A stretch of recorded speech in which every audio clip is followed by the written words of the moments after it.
నందమూరి బాలకృష్ణ హీరోగా క్రిష్ దర్శకత్వంలో తెరకెక్కిన 'గౌతమిపుత్ర శాతకర్ణి' మూవీ ట్రైలర్ ఇటీవల గ్రాండ్గా రిలీజ్ అయింది.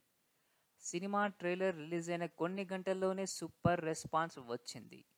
ఈ ట్రైలర్ యూట్యూబ్ వ్యూస్ ప్రకారం ఇప్పటి వరకు ఉన్న అన్ని టాలీవుడ్ రికార్డులను బద్దలు కొట్టి నెంబర్ 1 స్థానంలో నిలిచింది. ఈ సినిమా రిలీజ్ అయిన కొన్ని గంటల్లోనే 1 మిలియన్ వ్యూస్ సొంతం చేసుకుంది. అంతేకాదు 24 గంటలు గడిచేలోపు 20 లక్షలకు పైగా వ్యూస్ సాధించింది. ఇప్పటి వరకు ఏ టాలీవుడ్ సినిమా ఈ రేంజ్లో రికార్డ్స్ కొట్టలేదు. అంతెందుకు మొన్న రిలీజ్ అయిన 'ధృవ', 'ఖైదీ నంబర్ 150' సినిమాలు కూడా ఈ రేంజ్లో వ్యూస్ రాలేదు.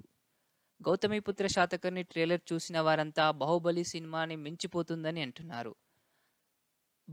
ఇదంతా బాలయ్య క్రేజ్ అని బాలయ్య ఫ్యాన్స్ అంటున్నారు.